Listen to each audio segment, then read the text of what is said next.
Hey guys, and welcome back to Let's Play Dark Souls 3 My Thanks Edition! Because that's the name of the gesture that I just used, even though it's Kita Edition. Yeah, so before I forget, let's go ahead and use a bonfire bone shard. Bonfire aesthetic. Wrong word here. Burn another undead bone shard. And I'm also going to go ahead and check out some lore on our friend High Lord Volnir, who we just killed last episode, as we can actually take a look and begin transposition. So let's take a look at what we can get now. So we've got Black Serpent. Pyromancy discovered from the Abyss by High Lord Volnir that inspired the black arts of the Grave Wardens. Be a sorcerer, pyromancy, all techniques infringe on humanity, lead to the same place. That is to say, they all seek a will of their own. That's from Dark Souls 1, that description right there, Black Serpent. I'm pretty sure if I remember correctly, and correct me if I'm wrong, but I think this is from Manus in Dark Souls 1, from his soul. But now it's from Volnir, so clearly connected to the Abyss.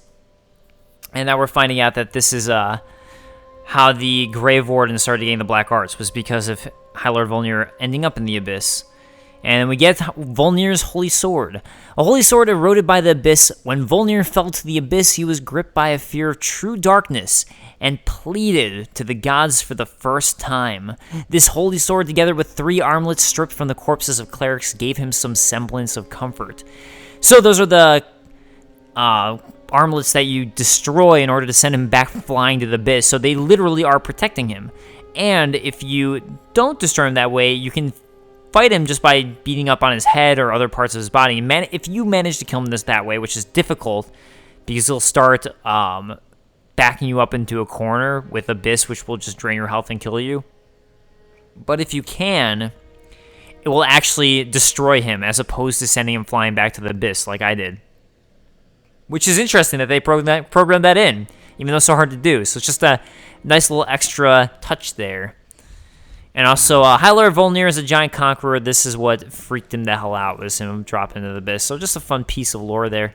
So let's go ahead and head back into Irithyll, and I'll see you guys soon. Alright, and I am back. I figured I'd get through that little tunnel area that we went through last time, just because I want to make it so you don't have to rewatch things. I figure that's boring. You don't need to see that. I already did it. So we're back at this little pond area that's we've actually seen before. So at the beginning of last episode, if I look up now, that is the bridge that I had to cross in order to get into Irithyll from the first place. Up over that way. This over here is where I came from. That's where High Lord Volnir and the Catacombs of Karthus are. Up there you can see Lothar Castle. So there's Lothar Castle up there. And then again, up over here, we can see Irithyll. So, yeah, just kind of mapping us out. Always nice to do. We'll check the bodies along the way. And, I was actually, when I first came through here, I was expecting this area to be a little more intense than it was. But it's actually kind of peaceful. So we saw these bodies from above, right? And I wonder, I guess since you can see the hair moving, that's what indicates this is a legit real one. These, in my opinion, are the creepiest mofos in the game. Also, if you notice, they have no faces. Oh, jeez. I was going to try to strike him. That was my idea. I was like, okay, he'll jump at me and I'll strike him in midair. And it caught me off guard just how much he jumped. So, yeah, these are sewer centipedes, as I mentioned last episode. That's what their names are, and I prefer calling them the Nopes. Alright, so we saw this guy from above as I used my binocs, but this guy right here is from Rosaria's area, and again, we can see that weird twisted foot thing going on right there. So, what is he doing in Irithyll? Kind of odd. On him, he has Grey Heel, which, interestingly, is a miracle of Gwynevere. Glorious miracle used by high-ranking clerics. Only a select few have learned to recite this epic tale to its entirety, but those who do are amply rewarded. And yeah, this is related to Gwynevere, so we get a lot of things that can tie and connect Rosaria to Gwynevere, which has led a lot of people to speculate that Gwynevere might be Rosaria, or Rosaria might be Gwynevere, I should say. If that's the case, I honestly can't say. I think there's definitely a connection going on there, but I don't want to postulate that far. Which is in part why I haven't made a Rosaria lore video yet. It's because I don't know, and I don't want to presume to know. And like, I could point out the evidence and the pieces, right? But there's already a bunch of videos that have done that, and then they drew their own conclusions, which is fine.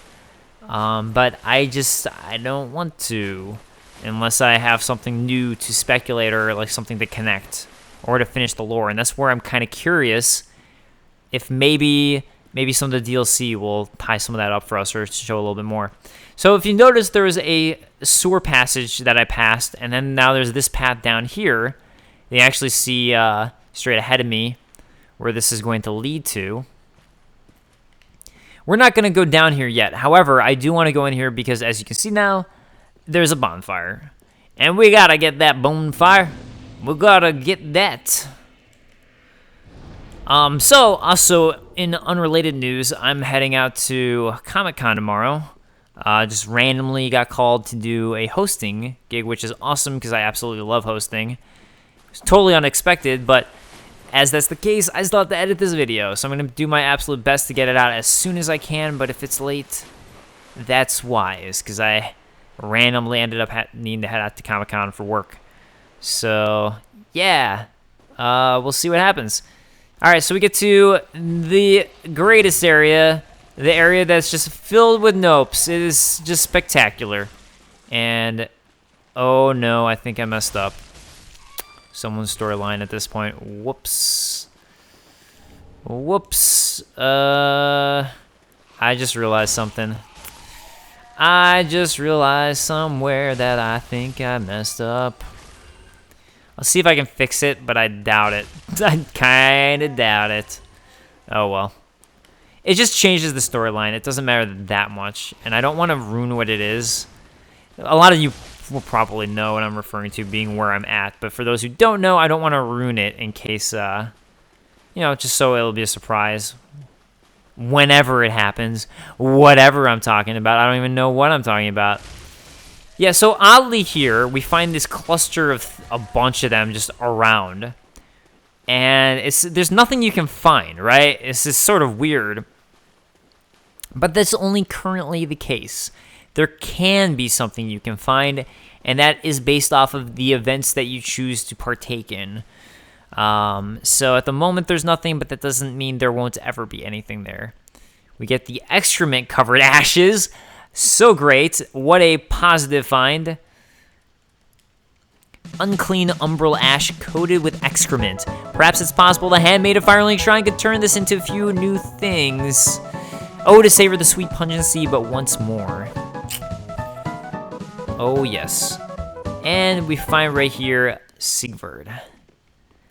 So he only appears if we've completed the rest of his quest up to this point.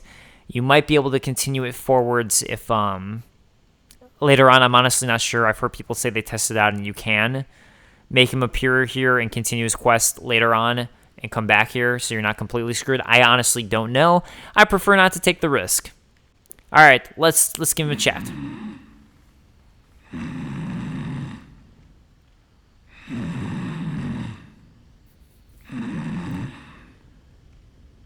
All right, maybe I should say let's wake him up.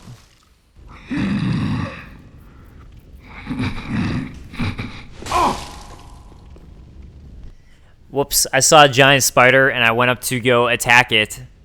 I'll be right back. I think that little fucker got away.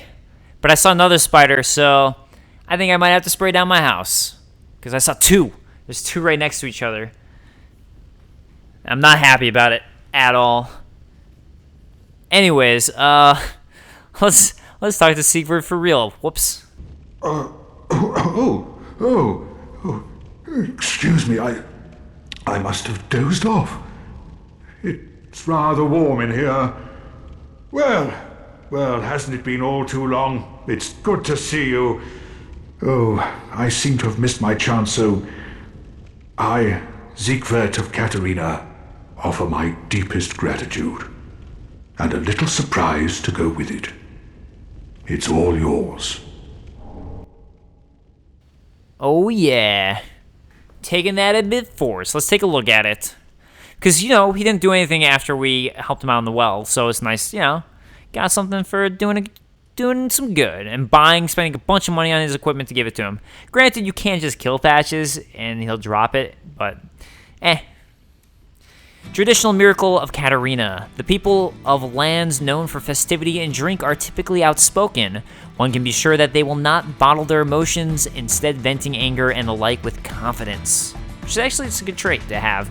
It's good to get it out. I know. Won't you join me for dinner? I make a fine Estus soup. I've got some stewing right now. Even we undead deserve a little normalcy from time to time. And finally, upon this rendezvous, let us make a toast. Siegbrew? I really should have looked it up because a bunch of you mentioning how bad I pronounce it. I am not good at pronouncing German. I'm flat out saying it. I am no good. I'm garbage at pronouncing German, and I apologize. To your valor, my sword, and our sworn duties. Long may the sun shine.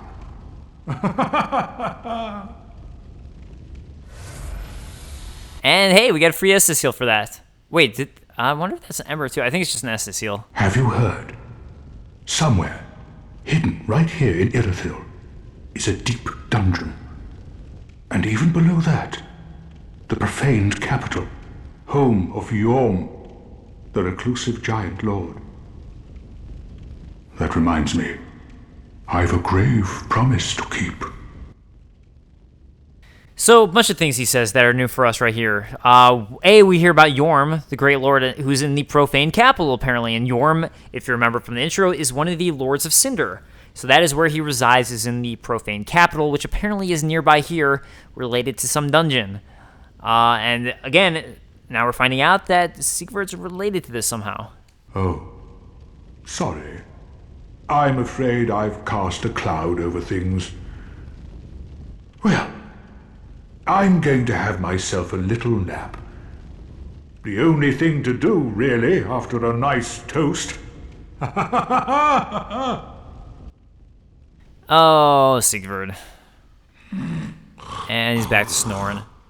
Also, a lovely treat over here, some Estus soup, which I don't need at the moment, but just, you know, a sign that he's been around. At least that'd be my guess. Maybe that's actually why we find Nah, you know what? I was going to say maybe that's why we find Estus soup in Fair Keep, but we also find it in the undead settlement area where it seems like undead were being cooked into Estus soup, so maybe not for Fair Keep. And maybe not for him. He seems to just use Siegbrew. Yeah, so we'd used that other one before to trade. So now we've got another one that so you do get a second one, which is nice, as long as you continue his quest. If you're a completionist like me and feel like you have to have one of everything. Yeah, I'm just like looking around. I'm like, that spider that I missed, what if it's brown and my couch is brown that I'm sitting on, so what if it just somehow gets on here and attacks me because it knew my intentions? It knows. I don't like killing bugs in general. Like house centipedes, fine, they're gross, but I lead them. I don't like spiders. I don't like them. It's the only time I make exceptions to that. I'm so Trigun about things, I guess. I think the older I get, the more I'm like, man, I don't want to have to kill it. It just seems like I don't want to just wipe its life away. But it's a spider, and I hate spiders. Except for those. Alright, so as many of you are noticing, I am fighting a Black Knight, reminiscent of Dark Souls 1, eh? We've seen a Black Knight before. However, at least I think this one's black. Oh, great. I thought I was out of this guy's range. Yeah, the reason I drew the Black Knight out there is because of this one. So, that is why I drew it out, if anyone was curious. We're going to talk about those pictures in just a moment. Oh, don't you worry. I just got to take care of... Daddy's got to take care of business first. I got some business to take care of. Like drawing this guy out. So I don't have to deal with some bull crap while I'm in the middle of battling him. They got those Dragon Slayer arrows again. Straight up bull crap. That's all I gotta say. Not that it's that big of a deal if you know how to parry these guys. It lingers. It lingers from Dark Souls 1. All that Dark Souls 1 training paid off. Alright, you're going to switch over to your sword, and I'm not going to give you a chance. Whoa, whoops.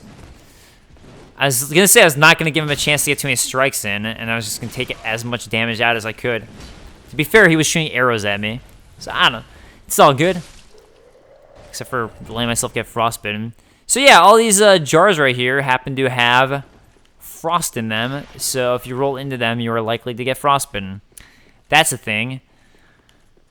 And up here we find a whole bunch of things outside of a bunch of Black Knights, and man, that's so funny because we found 3 of them here. I wonder where in the world were Black Knights and Silver Knights at before in Dark Souls. I think these are Black Knights. Maybe those are Silver Knights. I could be mistaken calling them Black Knights. Let's see, these are all good to open, as it were. Smo's Great Hammer is found here. So let's go ahead and take a look at it. From my understanding, if you find Smo's Great Hammer, I've heard telltale that this allows you to buy his armor from the Shrine Handmaid. I actually want to test that out because I'm not sure. Because I've heard 2 different tales about when you can buy his armor. Smo's Great Hammer. One is after defeating a certain boss, and one is after finding this here. Twisted Great Hammer associated with Smo, the last knight to remain at his post guarding the ruined cathedral. Alright, so... for anyone who played Dark Souls 1, this is a really weird, strange line, because you will remember that it's not just Smo who's the last knight it's Ornstein and Smo. That is one of the most infamous bosses in Dark Souls 1, if not the most infamous boss, is Ornstein and Smo. So the fact that they're just saying only Smo, that's odd. The other thing, too, that I think people have pointed out before is that it's calling him a knight. So anyways, yeah, it's weird that it's calling him the last knight when there were 2, right? That we know of in Dark Souls 1. B, it was said that he couldn't become a certain type of knight in Dark Souls 1 because of his habit for cannibalism. But that was to be an elite knight, part of the 4 knights, I believe. So I don't think it was a case of he couldn't be a knight. I think it was more of a case he couldn't be one of the 4 elite knights like Ornstein, Artorias, etc., etc. Because I'm Hawkeye, Goth, and Kieran there. I was blanking out their names, so I was like, I'll just call each of them, etc. That's fine. We get a Divine Blessing. I think this is our first one. If so, this actually has some really good lore on it. Read your consumables too. They do have some good lore on them. Also, does this have anything? I don't think so. Alright. The Queen of Lothric, married to the former King Osiris, was initially revered as a goddess of fertility and bounty. After giving birth to Ocelot, her youngest, she quietly disappeared. Alright, a couple things here. The Queen of Lothric, Lothric being this whole area like Lothric Castle, this was the queen married to the former King Osiris. So there's a King Osiris, and then there's this character named Ocelot, who she gave birth to. But she's referred to here as a goddess of fertility and bounty. There's another character. There's another character is referred to as a goddess of fertility and bounty that we will mention in just a moment. And we get the Leo ring. How fitting being next to Smo's Great Hammer. I really wish I'd opened these in another order, but I didn't remember what was in what, except for the main one, the middle one. Leo ring. Ornstein was the first knight of the son's eldest born, and his crossbeam is said to have pure scales made of stone. So that's telling us a couple things. Oh, and also ring associated with Dragon Slayer Ornstein, one of the 4 knights of Gwyn, the First Lord. So anyways, this is telling us a couple things. A, it's letting us know that he is one of the 4 knights of Gwyn, which is what if Smo wanted to be. B, he is the first knight of the son's eldest born. So he was the first knight of that unknown eldest child of Gwyn that we don't know very much about. It's shrouded in mystery from Dark Souls 1. And we never found out who it was. A lot of people believed it was Solaire. This is, now we find out that Ornstein was his first knight. And it's saying his crossbeam is said to have pure scales made of stone. That just means he fought the ancient dragons. That is all that means. Get out of my way, Frostbite. I don't even care that you're there. All right, so there is another goddess of fertility and bounty we know, and that happens to be the one, the only Gwynevere. So Gwynevere is the daughter of Gwyn. We find an illusion of her in Dark Souls 1, and she is revered as a goddess of fertility and bounty. So that leaves the question, is the Queen of Lothric Gwynevere? And there's two competing things here. In Dark Souls 1, we find out that Gwynevere married Flame God Flan. So that's something I was really looking forward to in any sequel to Dark Souls 1, was I was really hoping to meet Flame God Flan.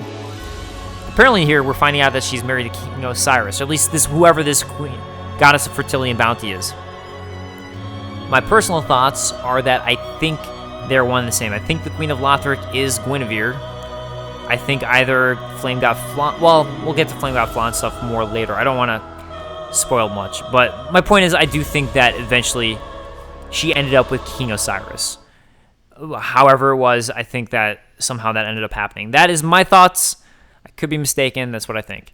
Now, we get more posters over here, or more framed artwork. And these are all concept arts from Dark Souls 1 and Dark Souls 2. This area right here looks to me, I could be mistaken here, but this looks to me like the Ivory King DLC, given that it's all frozen. It looks like Eliam Lois to me. That would be my guess. Unless it's the Painted World. I think it's Eliam Lois, though. I think. Let me know what you guys think. It just looks frosty to me. Anyways, this one right here, that is Seath's Observatory from Dark Souls 1. At least that's what it looks like to me. This is the Queen of Drangleic, Nashandra. So here we have Nashandra from Dark Souls 2. This is, I believe, the Throne of Want from Dark Souls 2. And over here... No, I actually didn't pay that much attention to all these before, and I really should have. That looks like Anor Londo to me. Let's say that's Anor Londo, because you can see that buttress right there. I think that's Anor Londo. Yeah, if I'm mistaken about any of these, I'm apologizing. But the main one I noticed and paid attention to is that, and I was like, oh god, oh that's cool. They have artwork from the previous Dark Souls games. Now, we did see this before in Dark Souls 1. Well, the funny thing is actually this painting of Nashandra is like that as a painting in Dark Souls 2 and has a dark effect on you, which is pretty funny. But anyways, there's another area that we know of that did this with paintings and concept art, which would be Anor Londo from Dark Souls 1. So now we're seeing them doing that again. So after that flash from the past of Dark Souls 1 and some Dark Souls 2, we're now back outside of Irithyll and back to reality. Also, as I'm embered, I should be getting invaded here pretty soon. Although, hopefully I can take care of these damn dogs before I get invaded, because dealing with all of it at once is no bueno. No bueno. Wow, I got lucky there, because I missed so much. Kind of got lucky. Alright, I'll take it. Alright, I'm ready. I'm ready for my invasion now. Alright, here's what I don't understand. I'm not always invaded here. And clearly I'm not getting invaded right now, and I don't know exactly what triggers it and why sometimes you do get invaded and sometimes you don't. So I actually don't know why, because I'm embered. So I figured I should be getting invaded. But this has happened to me before too, so I just don't know. I wonder if it's like a weird reverse thing, and for some reason if you're not embered you get invaded, but that wouldn't make any sense. So I'm not sure. I apologize for not having all the answers, especially at this point, since it's been a while since I've uploaded my series, and a lot of these answers are probably out there. See, I had an excuse with Bloodborne because I was so quick to upload that stuff that, hey, the info's not out yet. At this point, it probably is. So you know what it means when we see an elevator? You know it's a shortcut back, which is perfect because it leads me to be able to talk about something else I talked about last time where I believe I made a mistake. Alright, so, oh god, I'm being sloppy as hell. So see how there's those two ghosts there, right? I really want to talk about them, because this is what led to that theory of the Outrider Knights.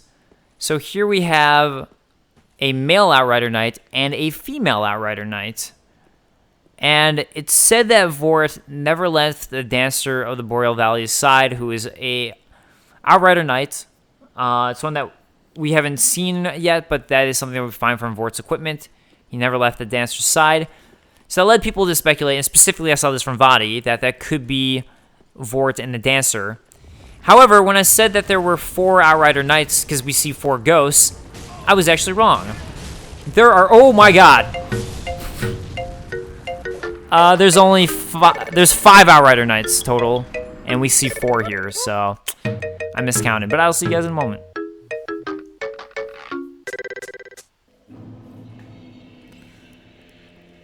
So this death is funny, because it sort of perfectly allows me to do something I wanted to do anyways.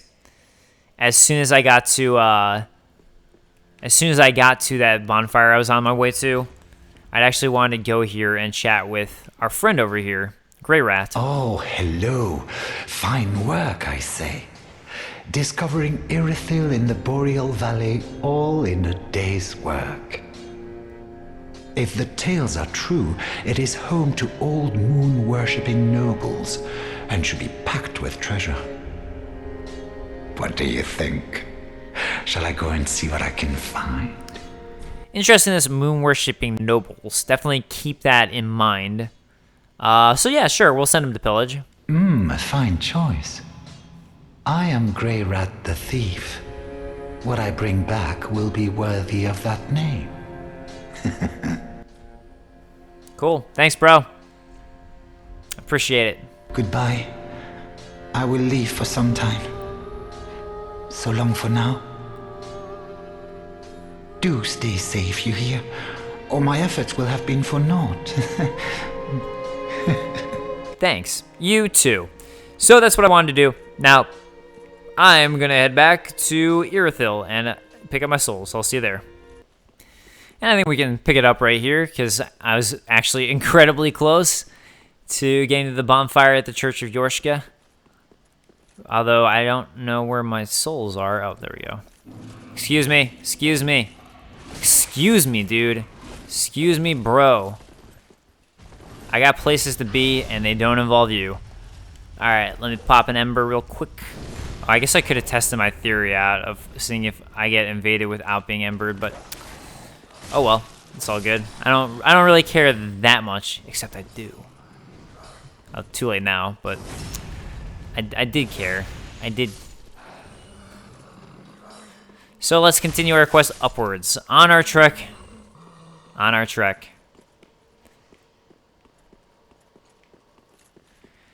Two paths here. There's really no reason to go forward. Might as well just take this one because we see some goodies. Gotta get them goodies. Gotta get more large Titanite shards, which I don't need, but again, it is a nice reward. At least, like, that one's something where, as I talked about last episode, you can still use that if you decide to switch weapons, so that's a nice one. I just happen to be content. My lovely, lovely Karthus Curved Sword. It's the perfect bay for me. Alright, I should probably dodge so people don't get mad at me for playing sloppy when I just decide to mash R1 like a noob. Like, hey, I play the game the right way. I mash R1. That's how you're supposed to play the game. It's just R1 spam. Didn't you know that?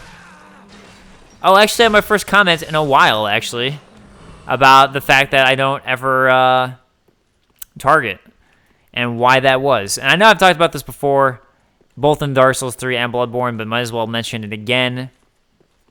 For those curious, or for those who are just joining me later in the game, the reason that I don't like to target is I do when I'm parrying. When I'm parrying, I typically target. I don't always, but I typically do. The reason I don't, in general, when I'm fighting enemies is because I like having free reign of my camera. And that's really it. So, yeah, I like the free reign. I feel hindered without it. So you can see right here I'm targeting because I plan on trying to parry him. It's a dead giveaway for me if I plan on parrying, is if I start to target them. It's like, oh, okay. He's probably going to go for a parry, huh? Whoa, whoa, whoa, whoa, whoa, whoa. That frostbite, not cool. Man, oh, jeez. Oh, jeez. All right, I gotta play a little smarter here. Sorry, man. It was fun. It was fun trying to parry your scythe. Scythe! But Fun was had, but now it must end. While I go find safety from your friend. Your friend's not about fun, huh? Doesn't like it. There we go. All right, I got my one. I just wanted one, okay? I just wanted one. It's just so satisfying. You and I continuously mess up afterwards. I don't think there's actually anything over here, but I'm going to double check right now. Nah, I don't see anything. Stop vomiting up darkness, if you would please. If you would please.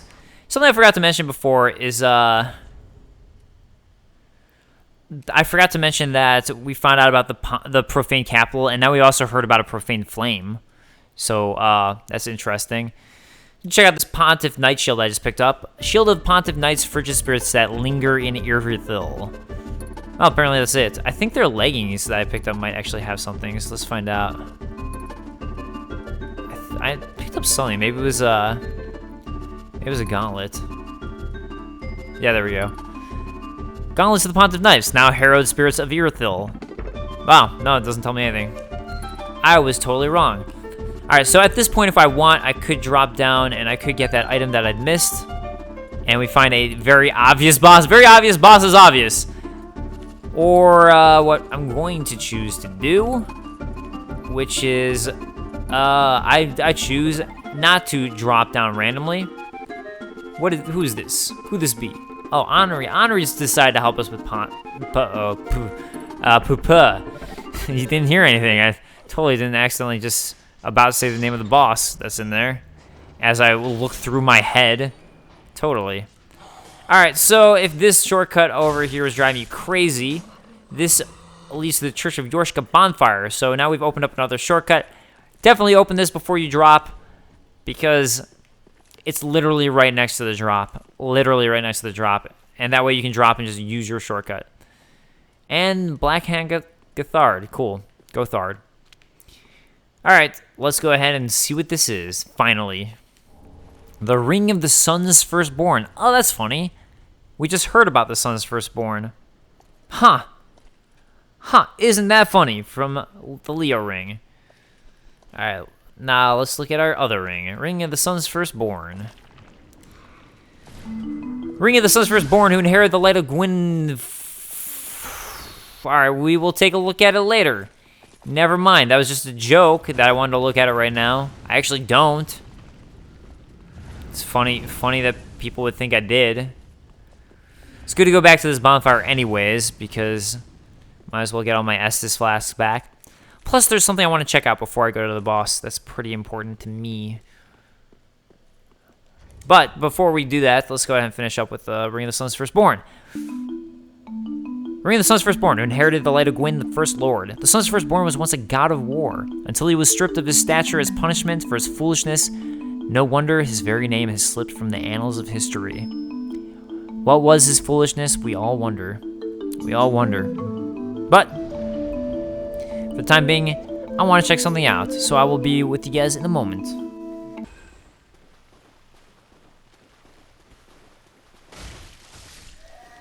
Alright, we're back at the Nopes because, you know, I didn't have enough of them. I was like, you know what I don't have enough of in my life? The Nopes. So, something interesting here is when you send Greirat to go pillage, this area of 3 of them, notice how someone says you don't deserve this, therefore I failed. The area where you see 3 of them, you can find Greirat's remains here. He can die pillaging here. He, however, will not die if... And here's why I wasn't sure if Siegvard left already, and I'm lucky he didn't. So if Siegvard is still here, he will actually save Greirat. So, if you want Greirat to be saved, make sure to send him over to Irithyll Valley while Siegvard is there. If not, he will die from the Nopes, which is the worst death I could possibly imagine for anybody. Anybody ever. So let's go ahead and go back to Firelink Shrine to check out if he's there. Initially, I was just going to go straight to the boss of the area, but I'm curious. And I guess since I'm going back, I can use my souls. Since this definitely isn't a ploy for me not to, you know, accidentally die and lose all my souls or anything like that. What, you think I'm crazy?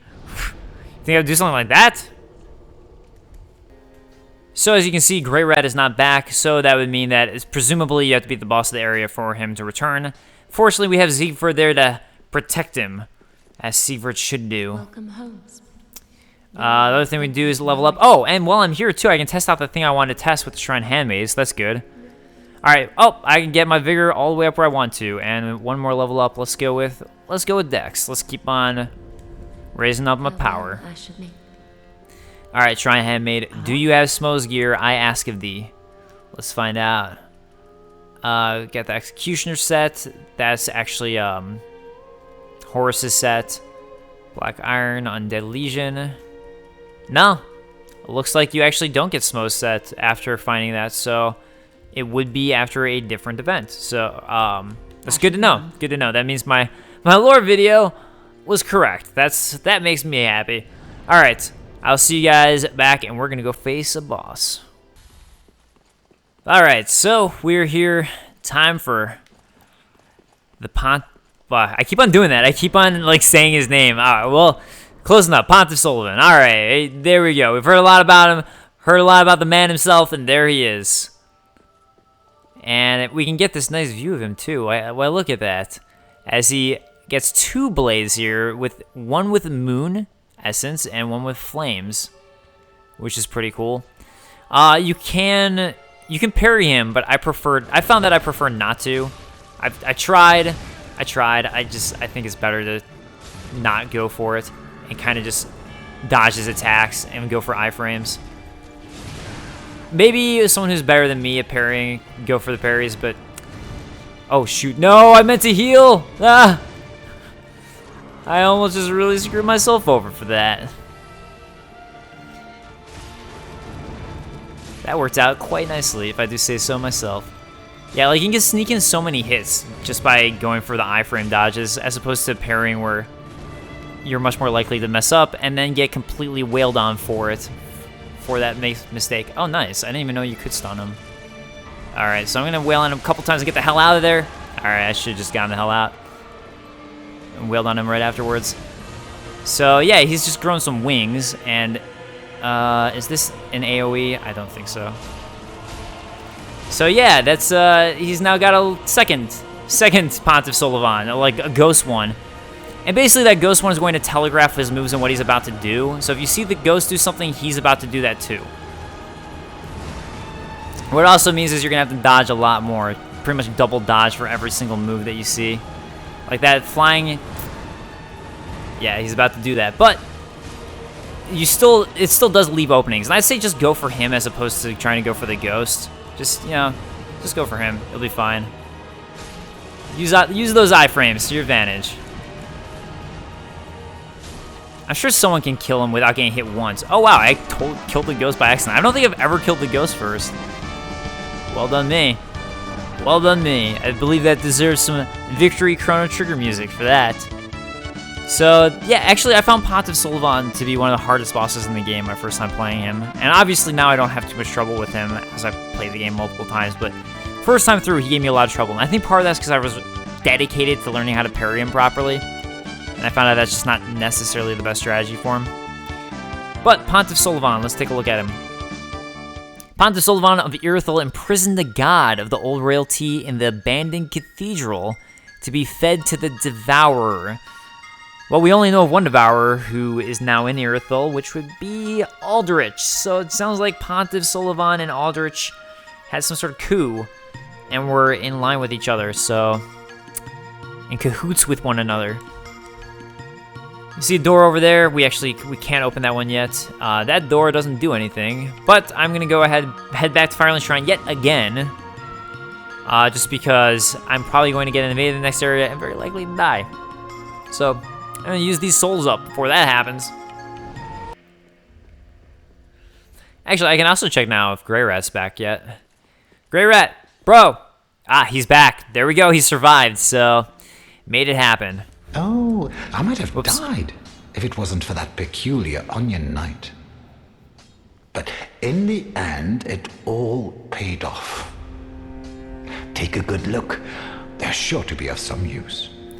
And actually, we're going to get unique dialogue from Patches because he survived this. You can keep the ring as, well, a little trinket of goodbye. Oh, this. Yeah, so sorry for skipping that dialogue. For some reason, I thought it'd be after I talked to him as opposed to that initial line of dialogue from him. Let's level up real quick before I talk to Patches. And then we can check out some lore for Pontiff Sulyvahn, too. Welcome.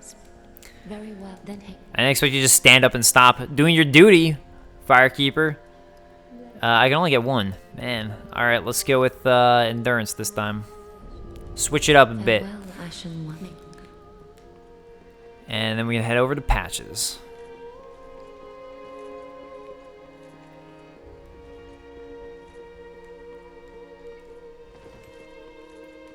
Oh, hello again. Welcome to Patches' Boutique of Wonders. Can't resist it, can you? My sumptuous selection. Nope. Ah, I see you've met Greyrat. The slinking rodent. But he did me a good turn back in Lothric Dungeon. Doubtless I should do something about that little debt. Well, maybe not. Well, I can hardly believe he's still standing. At least I'm pretty sure this is unique to if Greyrat survived. I'm pretty sure. Maybe it's just if he hasn't died yet. I could be wrong. And maybe since it's been a while that I got that dialogue in a different episode. Totally forgot. But I'm pretty certain this one's unique. That little chunk of dialogue there. Anyways, let's talk to our friend Ludlith here. And find out more about Pontiff Sulyvahn. So, Great Sword of Judgment. A ceremonial sword held in Pontiff Sulyvahn's left hand, representing the judgment of the moon, but with magic far closer to sorcery than any existing lunar power. Its dark blue hues, deeper than the darkest moon, reflect Sorcerer Sulyvahn's true nature. And we get Profane Greatsword. A ceremonial sword held in Pontiff Sulyvahn's right hand, representing the profaned flame. Long ago, when Sulyvahn was yet a young sorcerer, he discovered the profane capital and an unfading flame below a distant tundra of Irithyll, and a burning ambition took root within him. So, this pretty clearly tells us the profane flame came from the profane capital, which makes sense. But we also know that he gave the profane flame to his knights, that we saw that from that other item that I got last episode. And that he has it now on his blade. It also gave him some sort of, gave him ambition, likely the ambition to do what he started to do here, where he got in a queue with Aldrich and everything else he started to do. We'll talk a little bit more about how the Great Sword of Judgment relates to him as we find out more. I just don't want to spoil things too early. And yeah, we're gonna go to the next area real quick, and I'll see you guys soon.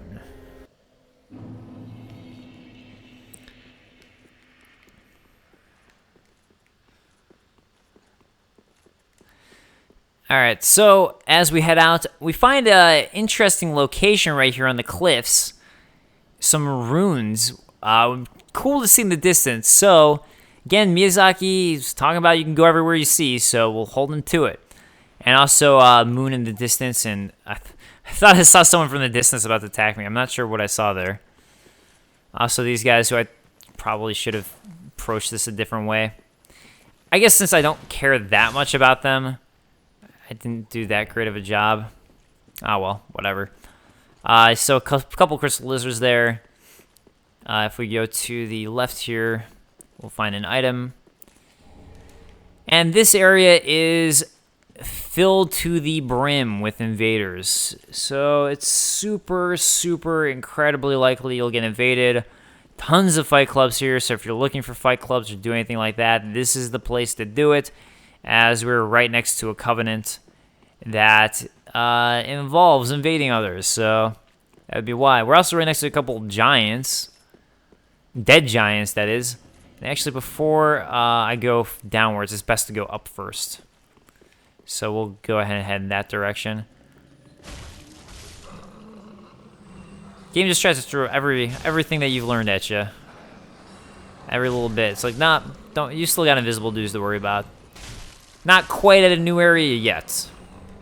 Dark stone plate ring. It's going to be the exact same thing as all the other stone plate rings we found. So, I deem no reason at all to look at it. No reason at all. Alright, actually, since I gotta wrap up pretty soon, I think what I'm actually going to do... kind of debating, because there's a couple different directions I can head here. Alright, well, I guess I'll see how much time's left. We find some deacons here, too. I should probably mention that, because that's really important. There are a bunch of deacons over there shooting fireballs at me, who are, if you remember, are related to Aldrich. Oh, looks like I got invaded by Batman, so that is definitely a normal invader. Yeah, so it's funny, because I was going to go up in there and just be like, alright, that might wrap up the episode, just checking out what's up there. But, you know, I guess I want to end the episode there. Alright, Batman, that's totally cool of you to try to just run and take advantage of the fact that I'm getting attacked right now. Oh, I thought I was going to pull off the parry. I legitimately thought I was going to pull it off. Oh, well. I was pretty excited. I was like, oh, this is going to be it. I can tell he's attacking right now. I'm reading it. Oh, okay. Alright, if you're switching to flames, then that means it's time for me to just go in for some quick attacks. So nice. So nice of you to use your friends. Alright. You know what's funny, though? I could go for him anyways while he's doing that.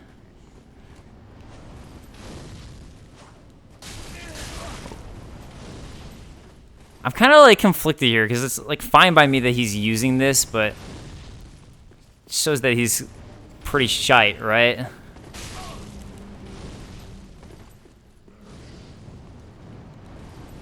Alright, well, whatever. I'll let them come to me at this point.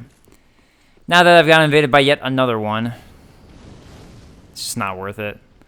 Just not worth it. Alright. I got no safe place to go right now.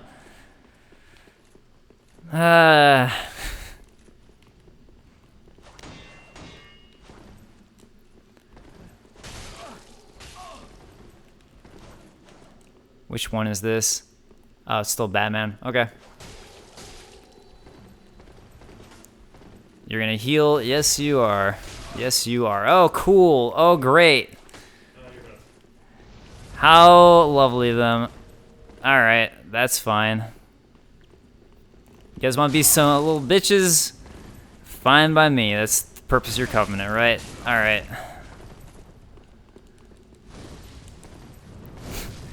You gotta do a little bit better than that. I'm just saying, guys. You gotta play a little bit better than that.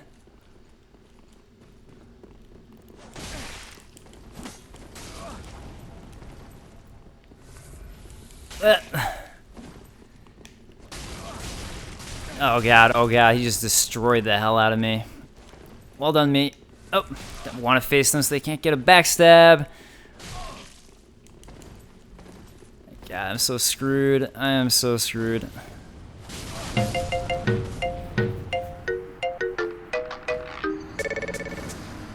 Why are you doing a dual bow? That's the worst thing you could do right now.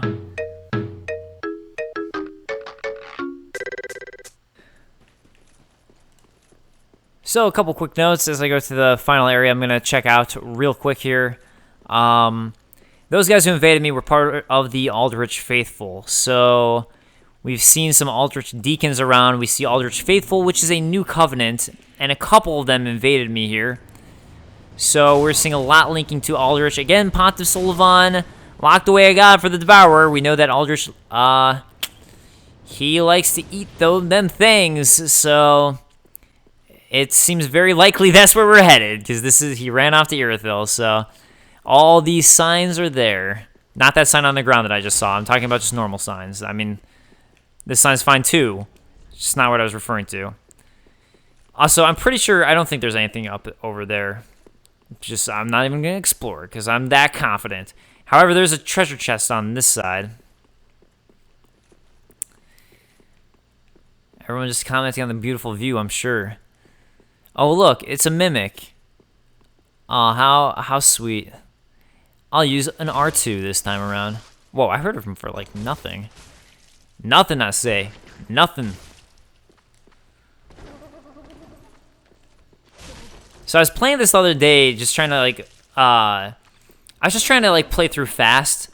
for a video I was working on, and it's just like the beginning of High Wall of Lothric, and I just, for the life of me, was having so much trouble with the Mimic, and I usually don't. It was just driving me crazy, and I was just like, is this going to be one of those moments again? Is this going to be one of those moments? All right, so Golden Ritual Spear. A Ritual Spear presented to Dark Moon Knights before Sulyvahn claimed the title of Pontiff. Can also be used as a staff. Sorceries cast using this weapon channel the wielder's faith. Big thing here, though. A Ritual Spear presented to Dark Moon Knights before Sulyvahn claimed the title of Pontiff. The Dark Moon Knights being related to Gwendolyn. That design there being related to Gwendolyn on the Golden Ritual Staff itself. This was all before Sulyvahn took the title of Pontiff. So, seems to link Gwendolyn with Pontiff Sulyvahn. Wouldn't you say? I'd say so. And we find a kind of pointless shortcut, in my opinion. I mean, I guess it's a bit of a shortcut, but it doesn't do much. And that will wrap up this episode. So, I will see you guys next time. Thank you so much for joining me. Later, guys. Peace.